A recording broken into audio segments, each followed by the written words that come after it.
Nag-apply siya sa isang online call for wanted kasambahay. Pero ang modus pala niya, matapos siyang ma-hire, wala pang 24 oras. Ilang libong piso mga gamit at pati beauty products na ang kanyang tinangay sa nabiktima niyang bahay. Ang bilis tumrabaho ah. Mabilis din kaya siyang matunton ng mga otoridad?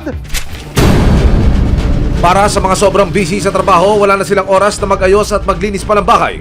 Ang solusyon, kumuha ng kasambahay. Isa, si Sarah, hindi niya tunay na pangalan sa nakarelate sa ganitong problema. Naghanap siya ng kasambahay na tagalinis ng kanilang bahay sa Bacoor City, Cavite. At sa kanyang paghahanap sa social media, nakilala niya si Yolanda noong April 18. Pakikwento niyo ho, paano nangyari yun? Nag-post po ako April 18. April 19 po ng 3 p.m. dumating siya sa amin, nagsipagsipagan siya. Tapos parang kinuha niya talaga muna yung loob namin na sipagsipagan siya. Yung pala, nagmamasid-pasid na rin siya dun sa kwarto namin kung ano yung makukuha niya. Akala ni Sarah, to the rescue si Yolanda sa mga gawaing bahay. Yung pala, more stress pa ang daladala ng bago niyang kasambahay. Pagdating sa bahay ng kanyang new hire, nagpakitang gilas itong si Yolanda, naghugas at nagwalis pero may hidden agenda pala.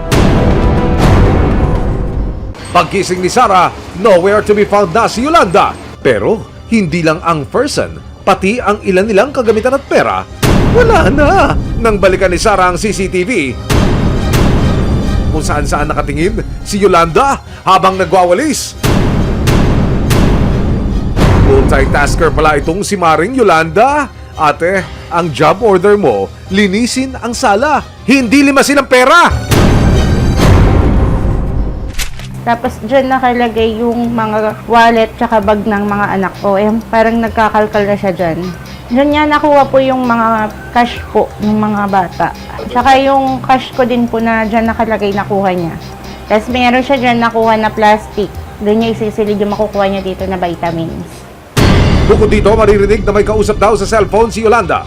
Tila nagre-report hindi umano tungkol sa mga nakulimbat niya sa pinasukang bahay. Maririnig mo sa audio niya na sabi niya nasa loob ng subdivision. Tapos may mga words na parang mahigit 1,000 lang ito nakuha ko, nasa taas sila lahat.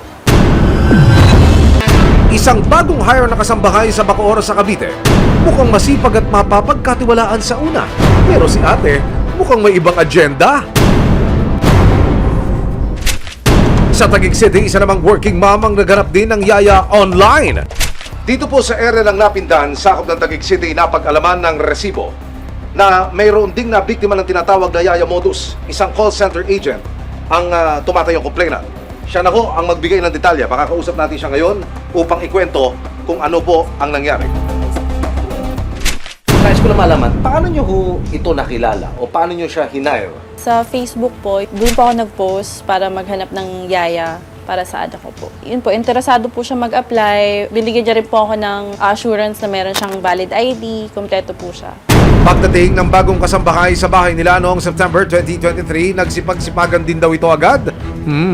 Parang narinig ko na ito ah. Nung papasok na po yung asawa ko, napansin niya wala na yung relos sa lagayan namin.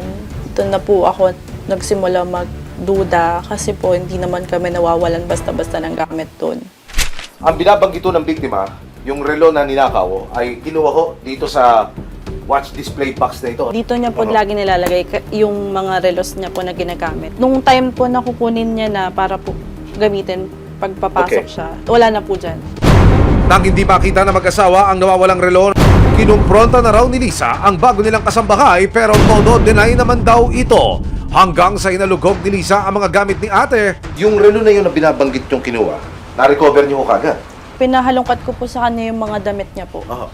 Tapos doon po sa bulsa ng tohong na suot niya. Aha. Pagkakuha ko po, doon ko po nalaman na nandun sa loob. Ano sabi niya ho? Ba't napunta doon yung relo sa bulsa ng tokong niya? Hindi daw po siya gano'n, nagtatrabaho po siya ng marangal. Pero nung pagkakuha ko na po, wala na po siyang nasabi. Nang mabuking, agad din daw umalis ng bahay ang kasambahay. Sounds familiar ulit ah. Iba naman ang kasambahay blues na naranasan ng isang working mom na si Tess noong April 23 sa Marikina City. Naghahanap po kasi ako sa Facebook ng mga pwedeng kasambahay kasi need nga namin sana ng stay-in. So nag-post ako. Nag-video call pa kami for assurance. Wala namang nawalang gamit kay Tess pero bago pa makarating ang kasambahay sa kanila, bumali raw ito ng 2,000 pesos. Since sa Taguig lang naman siya, ang gusto niya is padala na lang siya ng pamasahe. Ako, pinag-isipan ko muna. So ngayon, sabi ko, sige, since nandito naman na siya, syempre, hindi naman kami umaalis halos ng bahay. Kung aalis man kami, kasama naman siya. Pagdating sa bahay ng kasambahay, nagpahinga raw muna ito. At pagkatapos ng ilang oras, aba, nawala ng parambula ang kasambahay. Sa Bacoor City sa Cavite, may yaya di umano na nagpapanggap na kasambahay para magnakaw. Masipag at may kusa ang bagong kasambahay na kinuha ni Sarah. Hindi niya tunay na pangalan pero sa una lang pala ito. Huling-huli sa CCTV kung paano patingin-tingin sa paligid ang kasambahay habang nagwawalis. Maya-maya pa, sinimulan na nitong halugugin ang mga bag na nakasabit sa likod ng pintuan. Nawalang parambula na ang kasambahay at hindi na nagpakita pa. Pero may dalawa pang nagrereklamo tungkol sa na-hire din nilang kasambahay online. Iisa lang kaya ang kasambahay na kanilang nakasalamuha? Napag-alaman ng resibo na ang mga kasambahay na inirereklamo ni Sarah, Liza at Tess ay, you guess it right, iisa lang! Opo, siya po yan. Opo, siya po yun. Yes po, siya po yung kasambahay na ng scam po sa amin. Iisa lang ngayon ang hiling ng mga biktima, ang mahuli si Yolanda para hindi na makapambiktima pa kasama ang barangay ng Napindan. Nakakuha kami ng tip kung saan nakatira si Yolanda. Base na rin ito sa address na nakalagay sa mga ID na kanyang ipinakita sa mga biktima. Bakay naming makunan siya ng pakayag tungkol sa mga paratang laban sa kanya. Tinanong natin yung mga pagkakilanlan, no? At kanyang nasabi nga na mga apelyido na yan ay meron dito sa area na ito sa Purok 5 na umipirmina sa Cavite. Pero meron pa tayong isang information na may tinitiran din po sa isa sa barangay dito sa Taguig. Pagkatapos nating makumpirma na hindi na roon umuwi o naglalagay itong inireklamong babae sa area ng Napindan, mayroong pang isang binigay na impormasyon ng Special Operations Group ng Barangay Napindan. Matapos ang ilang araw na pag-iikot, nakakuha ng lead ang team ng resibo na nakatira raw si Yolanda sa barangay Lower Bikutan sa Taguig City. Kinumpirma ng mga residente na naging kapitbahay nila si Yolanda. Ay, ano po yan? Taga Mamali. Saan yun? Doon po sa kabila. Ayun po. Itinuro nila sa amin ang dating asawa ni Yolanda pero ayon sa kanya, matagal na raw silang hiwalay. Po, asawa ko yan po. Iwalay na po kami ng hindi magdadala. Ilang taon na po. Ang huling sabi niya po sa akin, nasa ano doon siya, Cavite. Wala nang bakas ni Yolanda pero kahit nowhere to be found, may paraan pa rin para makamit ang hustisya. May 6, 2024, sinamahan ng resibo si Sarah sa fiscal ng Bacoor sa Cavite. Yung kaso nga na sinampa sa laban dun sa kasambahay is qualified theft.